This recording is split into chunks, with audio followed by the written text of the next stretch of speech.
जीत ले हम सारी दुनिया। बीच हमें आज बोने दो, रोज उसे थोड़ा बढ़ने दो। छू लेंगे आकाश हम, मन के विचार हकीकत बने। सिर्फ ही फल से आनंद देंगे, कोशिश कर बढ़े, सोच बुलंद करे।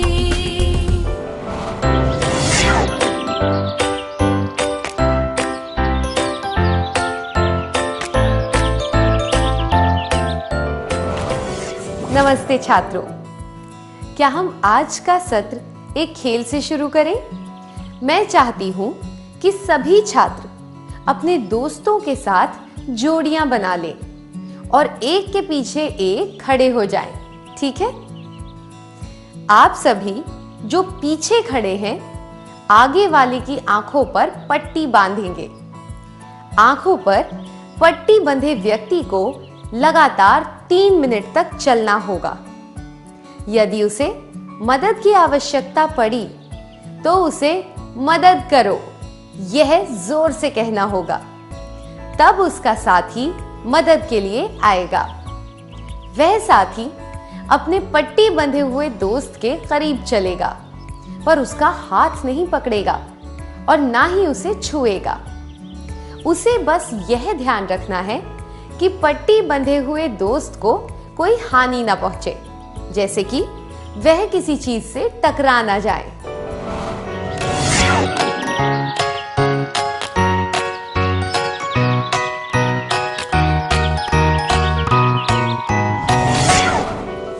क्या आपको इस खेल में रुचि आई?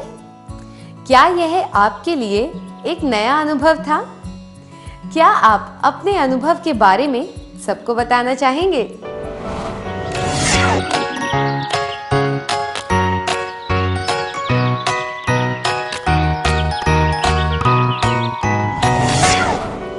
अपने अनुभवों के बारे में बताने के लिए शुक्रिया। आपने जो बातें बताई, क्या हम उनमें से कुछ बातों को एक बार देखें? इस खेल से आप किसी अंधे व्यक्ति की परेशानियों को समझ सके। आपको आभास हुआ कि अंधे व्यक्तियों की मदद करनी चाहिए। आपको यह जानने की उत्सुकता हुई कि अंधे व्यक्ति अपनी अपंगता के बावजूद किस तरह रहते हैं। मैं खुश हूं कि इस खेल और इसके अनुभवों के कारण आपके मन में नए विचार आए हैं। बहुत बढ़िया। जरूरतमंद लोगों की मदद करना महत्वपूर्ण है। यह दर्शाता है कि हमें उनकी परवाह है। यहाँ पर हम उन लोगों की बात नहीं कर रहे हैं जो गरीब हैं और आर्थिक रूप से पिछड़े हुए हैं। हम दूसरों की मदद करने के तरीकों के बारे में बात कर रहे हैं, जिससे हम उन्हें किसी तरह का आराम महसूस करा सकें। उदाहरण के लिए, दूसरों के लिए समय निकालना, उनके साथ रहना, उनसे बातें करना, उन पर विश्वास करना और विश्वास पात्र बनना।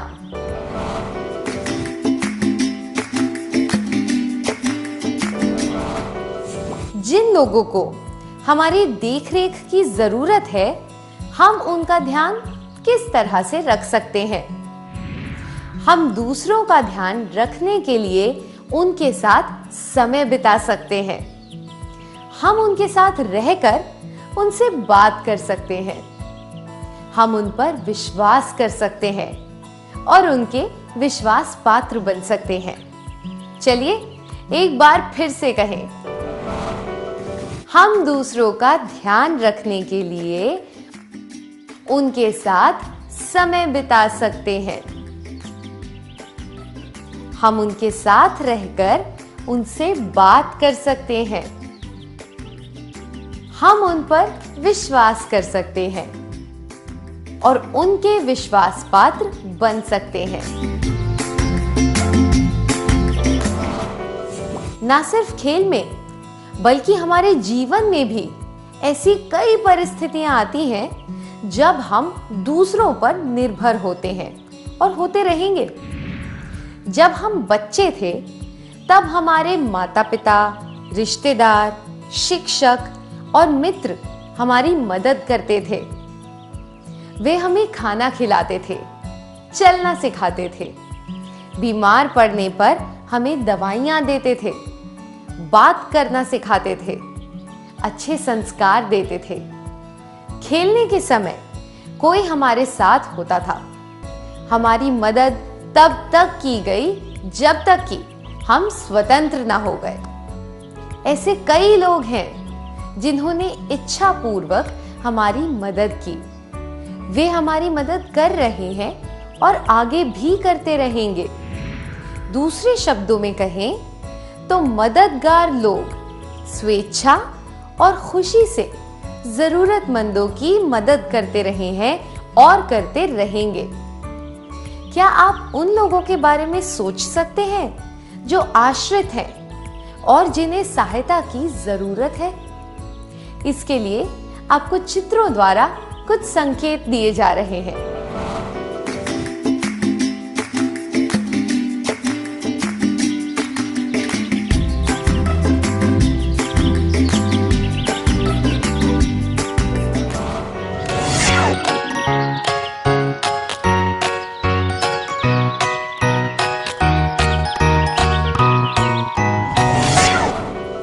शारीरिक रूप से अपंग व्यक्ति, बुजुर्ग व्यक्ति, हमारे साथी, बच्चे।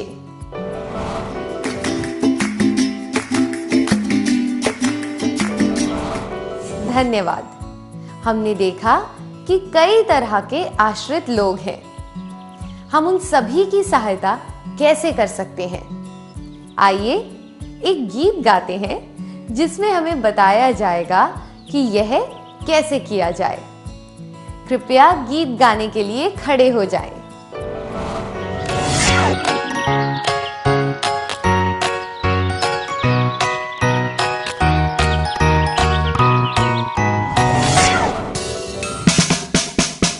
ध्यान रखें, ध्यान रखें, तन मन से ध्यान रखें, सेवा करें, सेवा करें, पूरे मन से सेवा करें। आओ हम कुछ ऐसा करें, हर एक दिल को प्यार से भरे, हाथ बढ़ाकर मदद करे, पूरे मन से सेवा करे। ध्यान रखे, ध्यान रखे,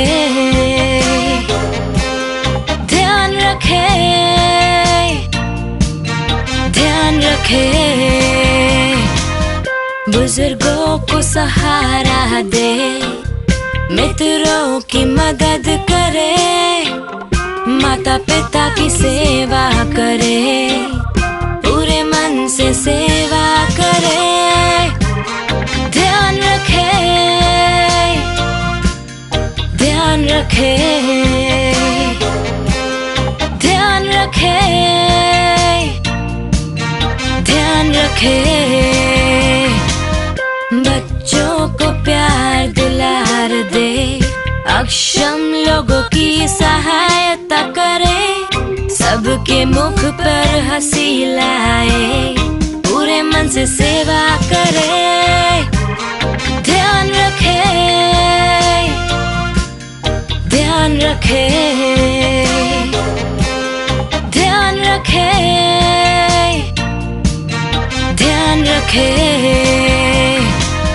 ध्यान रखे, ध्यान रखे, तन मन से ध्यान रखे, सेवा करे, सेवा करे, पूरे मन से सेवा करे। ध्यान रखे, ध्यान रखे।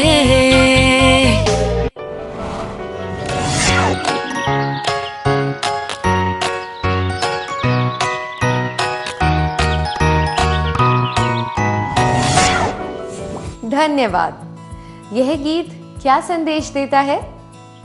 सही कहा, यह संदेश देता है कि हमें किसी चीज की आशा रखे बगैर बुजुर्ग लोगों, साथियों, विकलांग व्यक्तियों और बच्चों का ध्यान रखना चाहिए। अब मैं आपको एक कहानी सुनाऊंगी। सरला पोलियो से पीड़ित है और लंगड़ा कर चलती है। उसकी सहेली अमला हमेशा उसकी मदद करती है और कभी भी सरला को उसकी अपंगता का एहसास नहीं दिलाती। एक दिन अचानक उसे कुछ रुपयों की जरूरत पड़ी। उसने सरला से 50 रुपए उधार मांगे, पर उस समय सरला के पास पैसे नहीं थे और उसने बताया कि वह पैसे नहीं दे पाएगी। निराश होकर अमला ने कहा, मैंने कितनी बार तुम्हारी मदद की है, क्या तुम मेरे लिए यह छोटा सा काम भी नहीं कर सकती हो? सरला बहुत उदास हो गई और रोने लगी। आपको क्या लगता है सरला क्यों रोई? सरला रोई क्योंकि वह अपनी सहेली की मदद नहीं कर पाई। अमला ने उसकी अपंगता के बारे में याद दिलाया। उसे रोना अच्छा लगता था।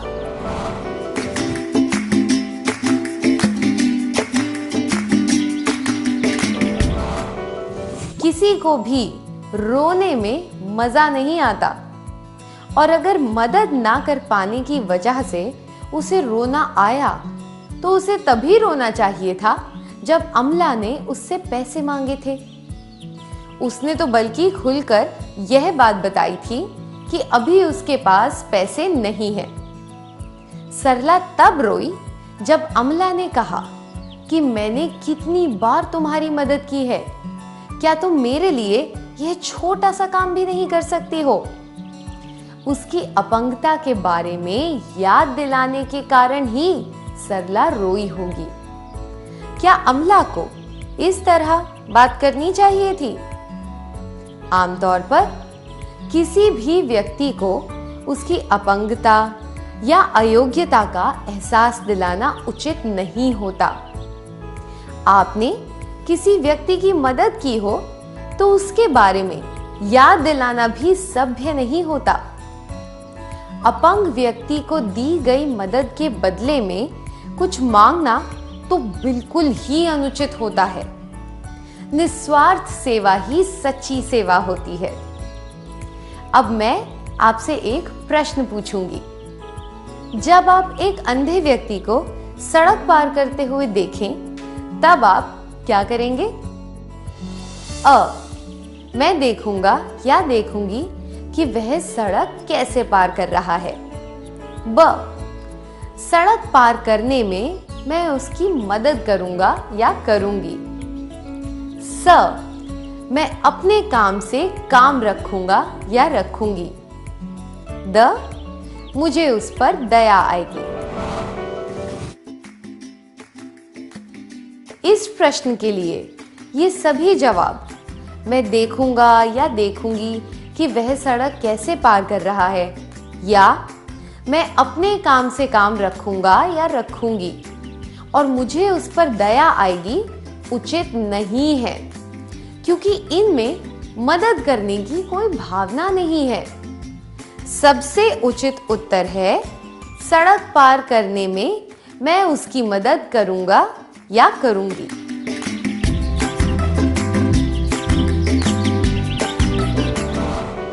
यह भी जानना चाहिए कि अगर आप किसी अंधे व्यक्ति को सड़क पार करने में मदद करना चाहते हैं तो आप उससे किस तरह बात करेंगे? क्या आप ऐसा कहेंगे, आप अंधे हैं इसलिए क्या मैं सड़क पार करने में आपकी मदद कर सकता या सकती हूँ? या सिर्फ इतना कहेंगे, क्या मैं आपकी मदद कर सकता या सकती हूँ? जब हम शारीरिक रूप से अपंग व्यक्ति की मदद करें तो हमें उनकी अपंगता के बारे में उन्हें याद नहीं दिलाना चाहिए। क्या आप में से कुछ छात्र मुझे बता सकते हैं कि हम विकलांग व्यक्तियों की मदद कैसे कर सकते हैं?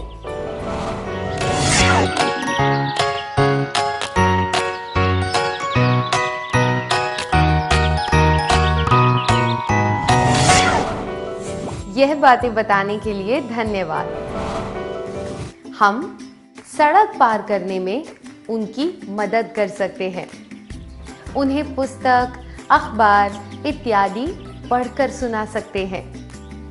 उन्हें अपने वाहन में बिठाकर उनकी मंजिल तक छोड़ सकते हैं। उन्हें बस या रेलगाड़ी में अपनी सीट दे सकते हैं। हमने देखा कि शारीरिक रूप से अपंग लोगों की सहायता हम किस तरह कर सकते हैं। अब हम जानेंगे कि हम बुजुर्गों की मदद कैसे कर सकते हैं। आपने बुजुर्ग लोगों की किन बातों पर ध्यान दिया है? शारीरिक रूप से उनमें ज्यादा ताकत नहीं होती। जैसे जैसे उनकी उम्र बढ़ती है, उनका शारीरिक बल कम होता जाता है और शरीर व मस्तिष्क का तालमेल बिगड़ने लगता है। आंखों की रोशनी कमजोर होती जाती है, ऊंचा सुनाई देने लगता है, उनकी कमर झुक जाती है। ये सब बुढ़ापे के लक्षण होते हैं। आपके और मेरे साथ भी ऐसा होगा। आपके पड़ोस में और आपके नगर या शहर में बुजुर्ग लोग तो जरूर होंगे। क्या वे किसी से मदद मांगते हैं? यदि हाँ, तो उन्हें किन कामों के लिए दूसरों की मदद चाहिए होती है? क्या आप सब 5-5 लोगों का समूह बनाकर बैठ सकते हैं? समूह में आपको चर्चा करनी है कि बुजुर्गों को किन कामों के लिए दूसरों की मदद लेनी पड़ सकती है। बाद में आप में से कुछ छात्र इसके बारे में कक्षा के बाकी छात्रों को भी बता सकते हैं।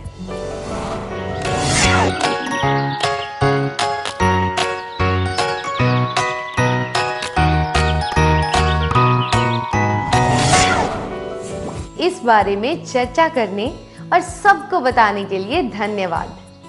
क्या हम इनमें से कुछ बातों पर नजर डालें? अखबार पढ़ने के लिए, खरीदारी करने के लिए, अस्पताल जाने के लिए, मंदिर जाने के लिए, दोस्तों से मिलने के लिए, अपनी जगह साफ रखने के लिए, समय बिताने और अच्छी तरह बातचीत करने के लिए, बैठने की जगह ढूंढने के लिए।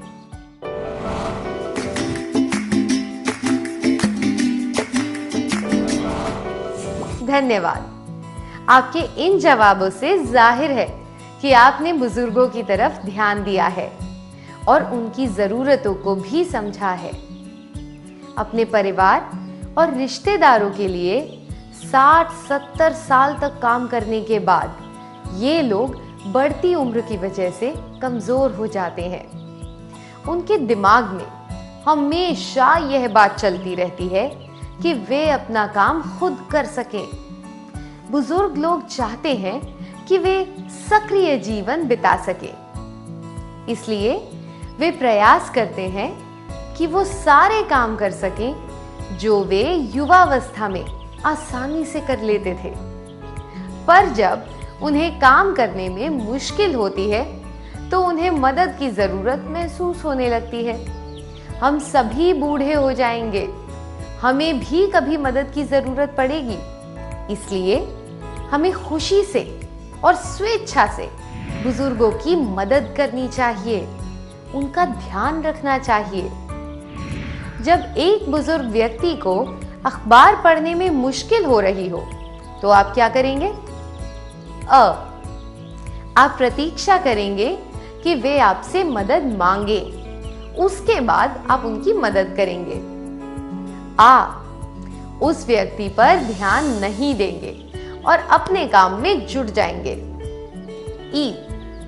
उनकी जरूरत को समझते हुए आप स्वेच्छा से कहेंगे, क्या मैं आपके लिए अखबार पढ़ दूं?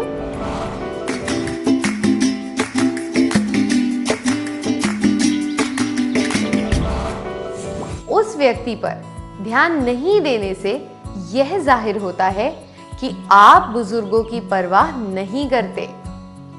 मदद मांगने पर अगर आप उनकी मदद करते हैं तो इससे पता चलता है कि आप उनका ध्यान रखना चाहते हैं, पर उनकी जरूरतों को समझते हुए आपको स्वेच्छा से उनकी मदद करनी चाहिए। हमें बुजुर्गों की जरूरतों को समझना चाहिए और वे मदद मांगने आए उससे पहले ही उनकी स्वेच्छा से मदद करनी चाहिए। आइए एक बार फिर से कहें, हमें बुजुर्गों की जरूरतों को समझना चाहिए और वे मदद मांगने आए उससे पहले ही उनकी स्वेच्छा से मदद करनी चाहिए। अपने लंबे जीवन काल में बुजुर्ग व्यक्ति कई अनुभवों से गुजर चुके होते हैं। जब वे इन अनुभवों को दूसरों के साथ बांटना चाहते हैं, तब कोई भी उनकी बात धैर्य से नहीं सुनता। इस वजह से वे अकेलापन महसूस करते हैं।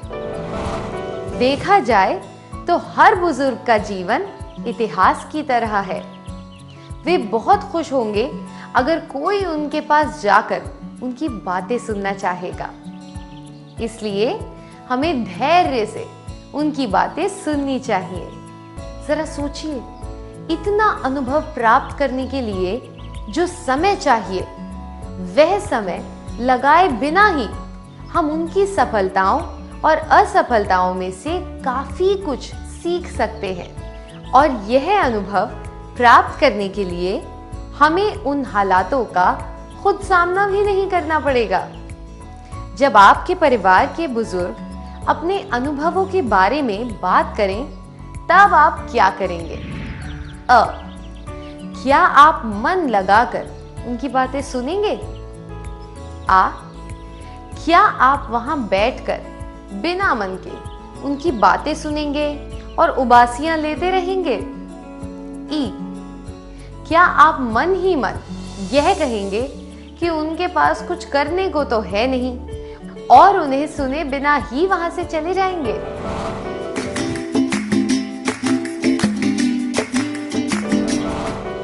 क्या आप में से 2 छात्र यहाँ आकर बुजुर्ग व्यक्ति का और सुनने वाले का किरदार निभा सकते हैं?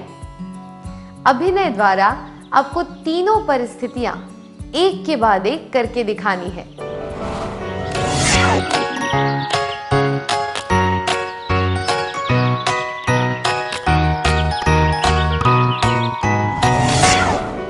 इतना अच्छा अभिनय करके दिखाने के लिए शुक्रिया। बुजुर्गों की बातें सुनना इतिहास की पुस्तक पढ़ने के समान है। इतना अनुभव प्राप्त करने के लिए जो समय चाहिए, वह समय लगाए बिना ही हम उनके अनुभवों से काफी कुछ सीख सकते हैं। और इसके लिए हमें उन हालातों का खुद सामना करने की भी जरूरत नहीं है। आइए एक बार फिर से कहें, बुजुर्गों की बातें सुनना इतिहास की पुस्तक पढ़ने के समान है। इतना अनुभव प्राप्त करने के लिए जो समय चाहिए, वह समय लगाए बिना ही हम उनके अनुभवों से काफी कुछ सीख सकते हैं। और इसके लिए हमें उन हालातों का खुद सामना करने की भी जरूरत नहीं है। यह भी याद रखें कि हमें बुजुर्गों के साथ प्यार से बात करनी चाहिए और उन्हें यह एहसास दिलाना चाहिए कि उनकी मदद के लिए हम हमेशा उनके साथ हैं। प्यार की इस अनुभूति से उनकी आयु बढ़ेगी और वे सुखद जीवन व्यतीत कर पाएंगे। क्या यह अच्छा नहीं होगा अगर हम सभी के साथ प्यार से बात करें? इससे दूसरों को तो खुशी मिलेगी ही और हम भी प्रसन्न रहेंगे। जब परिवार के बुजुर्ग सदस्य आपसे बात करें तो आप कैसी प्रतिक्रिया करेंगे?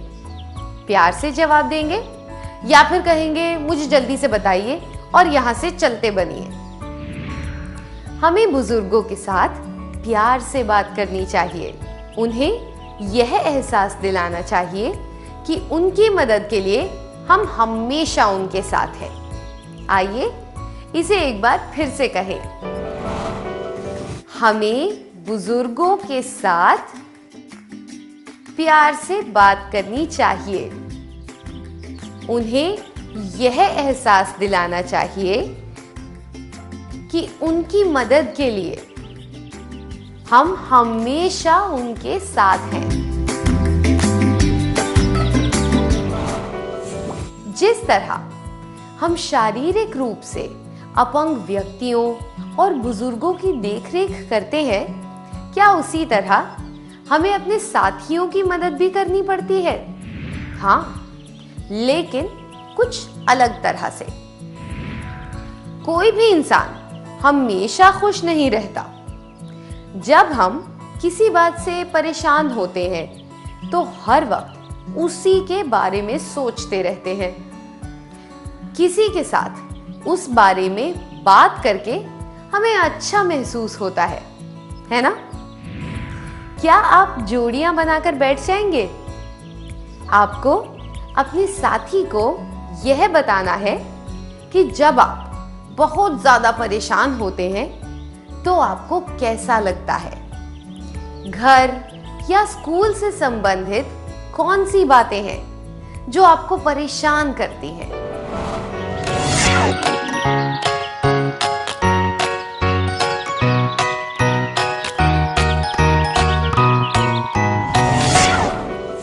धन्यवाद।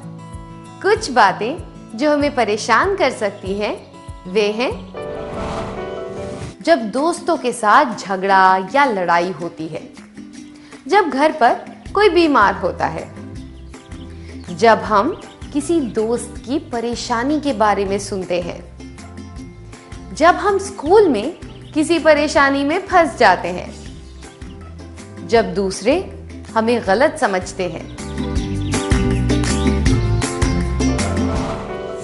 आइए देखें कि ऐसी परिस्थितियों में हम कैसा महसूस करते हैं। दिमाग भारी हो जाता है और रोने का मन करता है। हम किसी से भी मिलना नहीं चाहते। यदि हम किसी से मिल भी लें तो बात करने की इच्छा नहीं होती।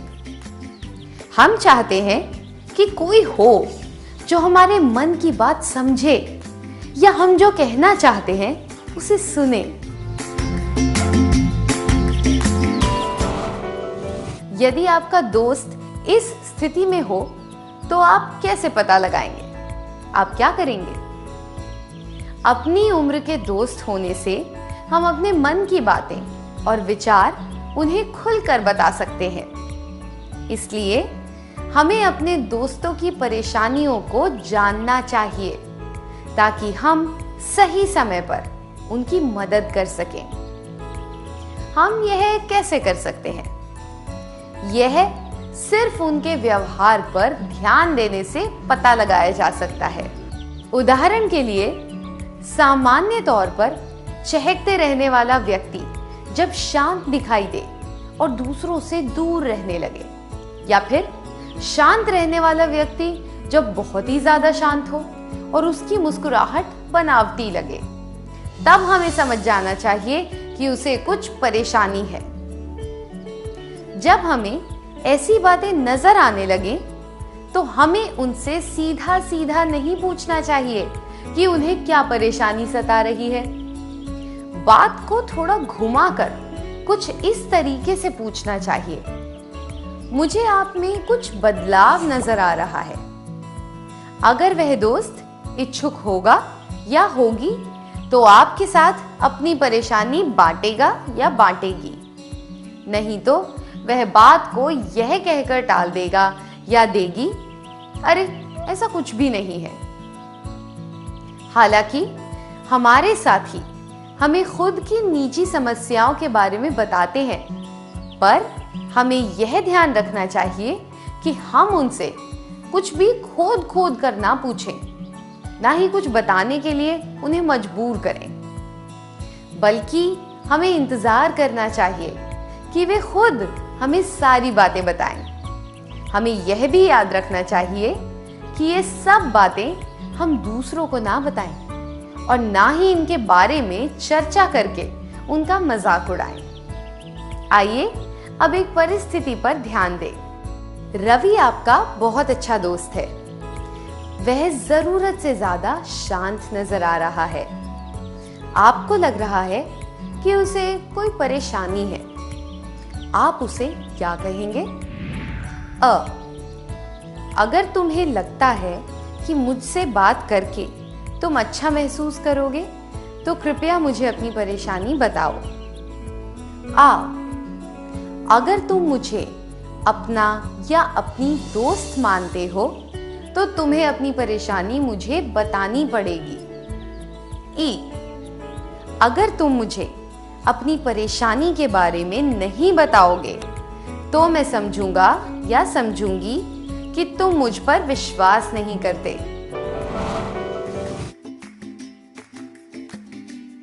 अगर तुम मुझे अपना या अपनी दोस्त मानते हो तो तुम्हें अपनी परेशानी मुझे बतानी पड़ेगी। या फिर अगर तुम मुझे अपनी परेशानी के बारे में नहीं बताओगे तो मैं समझूंगा या समझूंगी कि तुम मुझ पर विश्वास नहीं करते। इस तरह की बातें कहना उचित नहीं होगा। इनसे यह लगता है कि आप रवि के साथ जबरदस्ती कर रहे हैं ताकि वो आपको सारी बात बताए। सबसे उचित जवाब है, अगर तुम्हें लगता है कि मुझसे बात करके तुम अच्छा महसूस करोगे तो कृपया मुझे अपनी परेशानी बताओ।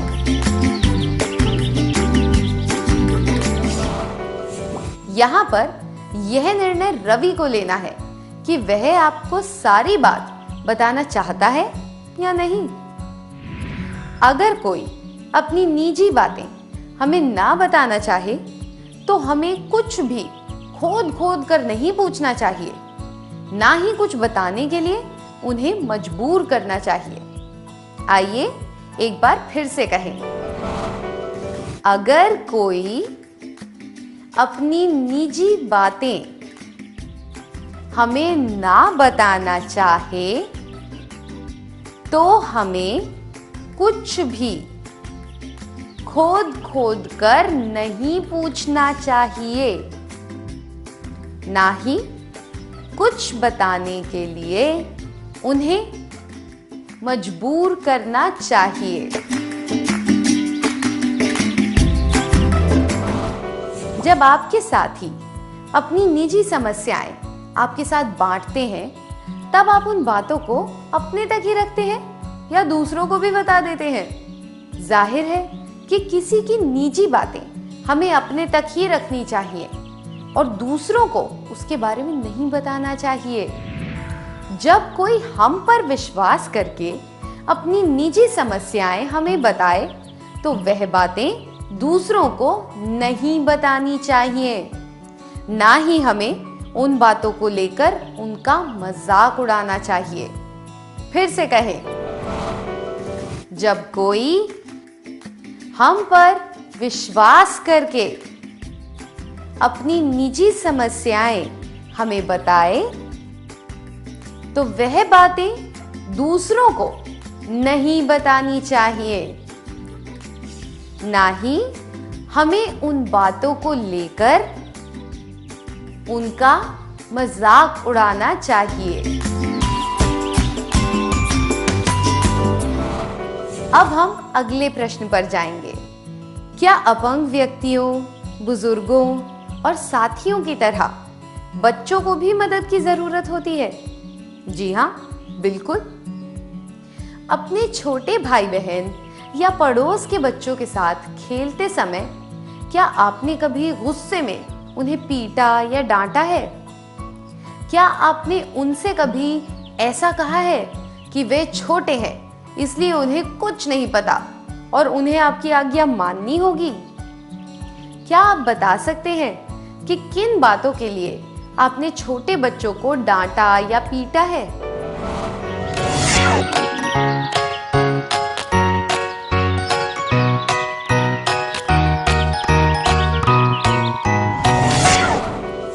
आइए हम इन पर एक नजर डालें।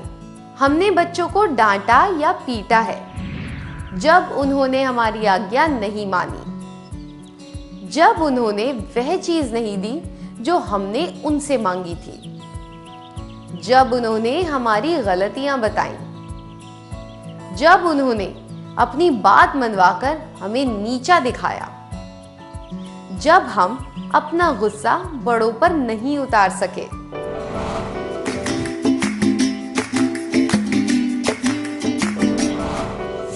यह आपका छोटा भाई है, यह आपकी छोटी बहन है, यह आप हैं और यह आपका बड़ा भाई है। आपने अपने छोटे भाई बहनों को पीटा क्योंकि उन्होंने आपकी बात नहीं मानी और उन्होंने वह चीज नहीं दी जो आपने मांगी थी। ऐसी ही स्थिति में आपके बड़े भाई ने भी आपको पीटा था क्योंकि आपने उसकी बात नहीं मानी थी। क्या आपने कभी उससे कहा कि मुझे पीटकर आपने ठीक किया, मैं इसी लायक हूं? नहीं, क्यों नहीं? आपको मार खाकर अच्छा नहीं लगता, सही है ना? क्या यहां किसी को भी मार खाना अच्छा लगता है? मुझे यकीन है कि किसी को भी यह अच्छा नहीं लगता है। जब हम खुद से छोटे बच्चों पर गुस्सा हो तब हमें यह बात ध्यान रखनी चाहिए, दूसरों को पीटना बहुत बुरी बात होती है। पीटना अयोग्यता दर्शाता है। मैं दोहराती हूं, पीटना अयोग्यता दर्शाता है। जब हम अपने काम को सही साबित नहीं कर पाते या किसी गलत बात के लिए पकड़े जाते हैं तब हम हिंसा पर उतर आते हैं, जैसे कि पीटना। उदाहरण के लिए, आपने कोई गलती की है और आप इसे अपने माता पिता से छिपाने की कोशिश कर रहे हैं। आपका छोटा भाई आपके माता पिता को सब बता देता है। आपके माता पिता आपको दंड देते हैं। गुस्से में आकर आप अपने छोटे भाई को पीट देते हैं। क्यों? क्योंकि आप पकड़े गए, और इसलिए भी कि आप अपना गुस्सा अपने माता पिता पर नहीं उतार सके। मैं दोहराती हूं, पीटना, काटना, लात मारना और इस प्रकार के हिंसक काम डरपोक लोग करते हैं जो सच का सामना करने का साहस नहीं रखते। आत्मविश्वासी और समझदार लोग अपनी बात सही साबित करने के लिए कभी भी हिंसा का सहारा नहीं लेते। इसलिए हमें दूसरों के सामने समझदारी, साहस और धैर्य से काम लेना चाहिए और अपनी ताकत का इस्तेमाल सकारात्मक रूप से करना चाहिए, ना कि दूसरों को पीटकर। पीटना, काटना, लात मारना ऐसे हिंसक काम कौन करता है? डरपोक व्यक्ति या वो व्यक्ति जो सच का सामना करने का साहस नहीं रखता है। बच्चे स्वभाव से ही जिज्ञासु होते हैं। वे नई बातें सीखने के लिए आतुर रहते हैं। इसलिए जब वे कोई प्रश्न बार बार पूछे तो हमें प्यार और धैर्य से उन्हें जवाब देना चाहिए। अगर हमें जवाब पता ना हो तो हमें यह स्वीकार कर लेना चाहिए और स्पष्ट रूप से बता देना चाहिए कि हम उन्हें जवाब नहीं दे पाएंगे। ऐसे जवाब देना कि तुम हर वक्त सवाल पूछकर परेशान करते रहते हो, या फिर क्या तुम कुछ देर के लिए चुप नहीं बैठ सकते, या बच्चे को पीटना सही बात नहीं है। अगर कोई छोटा बच्चा आपसे ऐसा प्रश्न पूछे जिसका उत्तर आप नहीं जानते हो, जैसे आसमान नीला क्यों है, तब आप किस तरह से जवाब देंगे? क्या आप उससे कहेंगे कि आपको उत्तर मालूम नहीं, या आप इस बात से घबरा जाएंगे कि वह आपको अज्ञानी समझेगा, या फिर उसे चुप करने के लिए आप किसी भी तरह का गलत जवाब दे देंगे? दुनिया में किसी भी व्यक्ति को सब कुछ पता नहीं होता। इसलिए जब हमें कोई जवाब पता ना हो तो हमें अपनी अज्ञानता स्वीकार कर लेनी चाहिए। आइए इसे एक बार फिर से कहें। दुनिया में किसी भी व्यक्ति को सब कुछ पता नहीं होता। इसलिए जब हमें कोई जवाब पता ना हो तो हमें अपनी अज्ञानता स्वीकार कर लेनी चाहिए।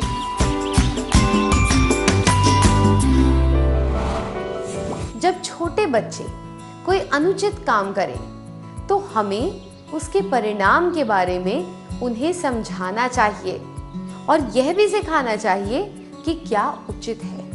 उदाहरण के लिए जब बच्चे किसी कुत्ते पर पत्थर फेंक रहे हो तो हमें बेपरवाह होकर ये नहीं सोचना चाहिए कि आखिरकार वह एक कुत्ता ही तो है, या वे यह बात समझने के लिए अभी छोटे हैं कि क्या अनुचित है। जब वे बड़े हो जाएंगे तो ऐसा नहीं करेंगे। बच्चे परिणाम को जाने बिना अनुचित काम करते रहते हैं।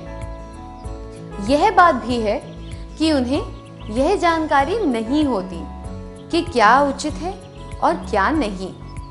इसलिए हमें उन्हें समझाना चाहिए कि अनुचित काम करने के नकारात्मक परिणाम हो सकते हैं और उन्हें उचित बात सिखानी चाहिए।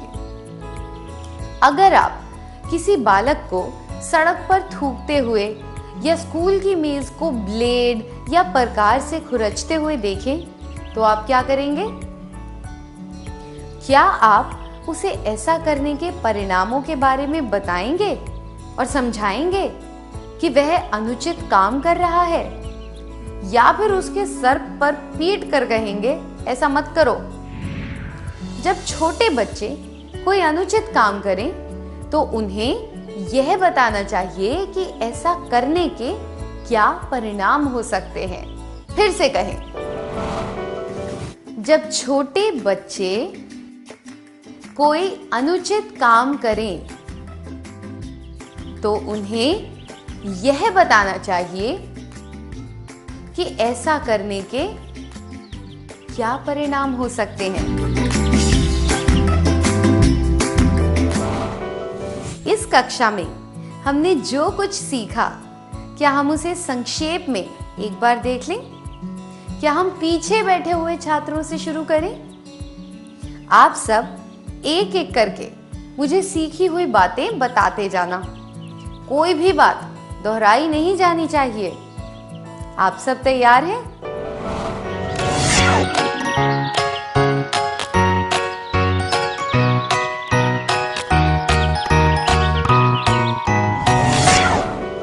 हम दूसरों का ध्यान रखने के लिए उनके साथ समय बिता सकते हैं। हम उनके साथ रहकर उनसे बात कर सकते हैं। हम उन पर विश्वास कर सकते हैं और उनके विश्वास पात्र बन सकते हैं। दूसरों की मदद करते समय हमें उनकी अयोग्यता या लाचारी की तरफ इशारा नहीं करना चाहिए। हमें बुजुर्गों की मदद प्यार, स्वेच्छा और प्रसन्नता से करनी चाहिए। हमें बुजुर्गों के अनुभवों को अपने जीवन के मार्गदर्शन के रूप में देखना चाहिए।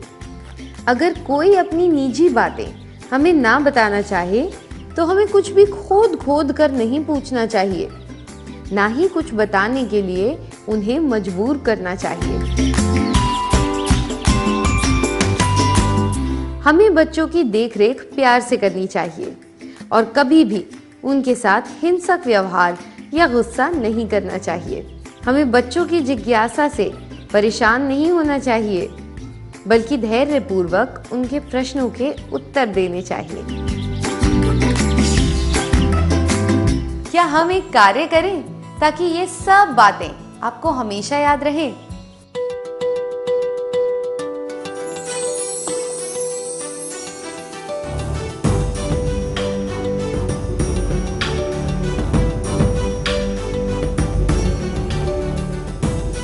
पहला प्रश्न, आप सड़क के मोड़ पर एक लड़के को रोते हुए देखते हैं। वह रास्ता भटक गया है। आप क्या करेंगे? जवाब, मैं अपने काम से काम रखूंगा या रखूंगी। ब, मुझे उस पर दया आएगी।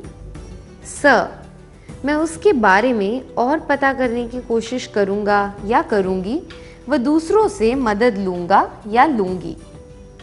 मैं उससे कहूंगा या कहूंगी कि वह अकेला ही बाहर निकल पड़ा, इसलिए यह समस्या खड़ी हुई। दूसरा प्रश्न, एक दोस्त जो हमेशा चहकता रहता था आज दिन भर से शांत है। वह दुखी और परेशान दिख रहा है। आप क्या करेंगे? जवाब, मैं उसके पास जाकर बैठ जाऊंगा या जाऊंगी और उससे बात करूंगा या करूंगी। ब, मैं पता लगाऊंगा या लगाऊंगी कि उसे मेरी सहायता की ज़रूरत है या नहीं। स, मैं उससे पूछूंगा या पूछूंगी कि उसने खुद को किस मुसीबत में डाल लिया है। द, मैं उसकी परवाह नहीं करूंगा या करूंगी। अंतिम प्रश्न के लिए, आपने कई तरह से अपने छोटे भाई की मदद की है। अब आपको उसकी मदद की जरूरत है। आप मदद कैसे मांगेंगे? जवाब, मैं उसे याद दिलाऊंगा या दिलाऊंगी कि मैंने कई बार उसकी मदद की है, इसलिए बदले में वह भी मेरी मदद करे। ब, मैं उसे बताऊंगा या बताऊंगी कि मुझे क्या चाहिए और मदद मांगूंगा या मांगूंगी। स, मैं उसे यह आदेश दूंगा या दूंगी कि उसे मेरी मदद करनी ही होगी। द, मैं उसे धमकी दूंगा या दूंगी कि यदि वह मेरी मदद नहीं करेगा तो उसे पीट दूंगा या दूंगी।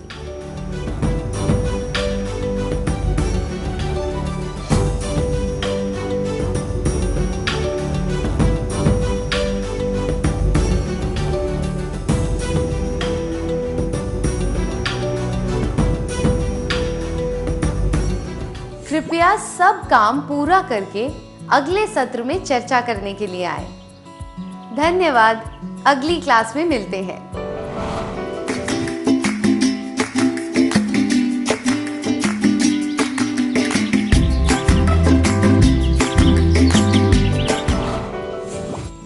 नमस्ते छात्रों, क्या आप सभी ने अभ्यास के प्रश्न पूरे कर लिए हैं?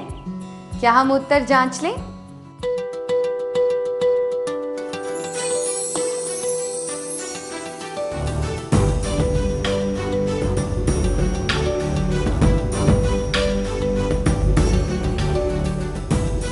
पहला प्रश्न के लिए, आप सड़क के मोड़ पर एक लड़के को रोते हुए देखते हैं।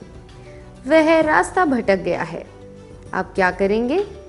यह जवाब, मैं अपने काम से काम रखूंगा या रखूंगी, बताता है कि आपको उस बच्चे की कोई परवाह नहीं है और ना ही मदद करने की भावना है। अगला जवाब, मुझे उस पर दया आएगी, यह संकेत देता है कि आपके मन में दया तो है पर आप उसकी मदद नहीं करना चाहते। यह जवाब, मैं उससे कहूंगा या कहूंगी कि वह बाहर अकेला ही निकल पड़ा, इसलिए यह समस्या खड़ी हुई, भी मदद के बारे में कोई संकेत नहीं देता। आपकी टिप्पणी उस बच्चे को भविष्य में काम आएगी, पर अभी उस टिप्पणी का कोई मतलब नहीं है, इसलिए यह जवाब भी उचित नहीं है। सबसे उचित जवाब है, मैं उसके बारे में और पता लगाने की कोशिश करूंगा या करूंगी व दूसरों से मदद लूंगा या लूंगी, क्योंकि यहाँ पर बच्चे की मदद करने का पूरा प्रयास किया गया है। आपका उत्तर क्या है?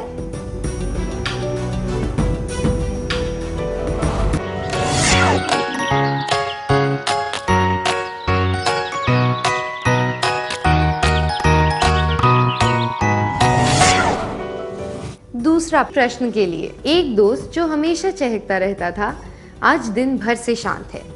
वह दुखी और परेशान दिख रहा है। आप क्या करेंगे? यह जवाब मैं उसकी परवाह नहीं करूँगा या करूँगी तो बिल्कुल ही अनुचित है, क्योंकि यह दर्शाता है कि आपको अपने दोस्त की कोई चिंता नहीं है। यह जवाब मैं उससे पूछूंगा या पूछूंगी कि उसने खुद को किस मुसीबत में डाल लिया है भी उचित नहीं है, क्योंकि इससे पता चलता है कि आपने अपने दोस्त को ठीक से समझा नहीं है और इस जवाब में आप उसका अपमान करके उसका दुख और बढ़ा रहे हैं। मैं उसके पास जाकर बैठ जाऊंगा या जाऊंगी और उससे बात करूंगा या करूंगी, यह जवाब ठीक है, क्योंकि यहाँ पर दोस्त की हालात को समझने का प्रयास किया गया है। सबसे उचित जवाब है मैं पता लगाऊंगा या लगाऊंगी कि उसे मेरी सहायता की ज़रूरत है या नहीं, क्योंकि यहाँ पर स्थिति को समझते हुए दोस्त की मदद करने की आतुरता है। इससे यह भी पता चलता है कि आपने अपने दोस्त को मदद मांगने का मौका दिया। आपका उत्तर क्या है?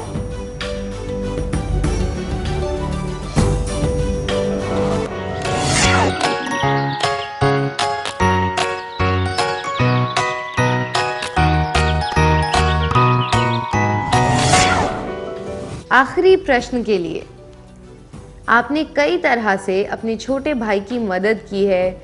जब आपको उसकी मदद की ज़रूरत है, आप मदद कैसे मांगेंगे? यह जवाब मैं उसे याद दिलाऊंगा या दिलाऊंगी कि मैंने कई बार उसकी मदद की है, इसलिए बदले में वह भी मेरी मदद करे। दिखाता है कि मदद करना आपके लिए किसी लेन देन की तरह है। इसमें सच्चे मन से मदद करने का भाव नहीं झलकता, इसलिए यह अनुचित है। यह जवाब मैं उसे आदेश दूंगा या दूंगी कि उसे मेरी मदद करनी ही होगी भी सही नहीं है, क्योंकि आप किसी को मदद करने के लिए मजबूर कर रहे हैं। यह सच्ची मदद नहीं है। मैं उसे धमकी दूंगा या दूंगी कि यदि वह मेरी मदद नहीं करेगा तो मैं उसे पीट दूंगा या दूंगी भी सही नहीं है, क्योंकि किसी भी परिस्थिति में धमकी देना उचित नहीं होता। सबसे उचित जवाब है मैं उसे बताऊंगा या बताऊंगी कि मुझे क्या चाहिए और मदद मांगूंगा या मांगूंगी। आपका उत्तर क्या है?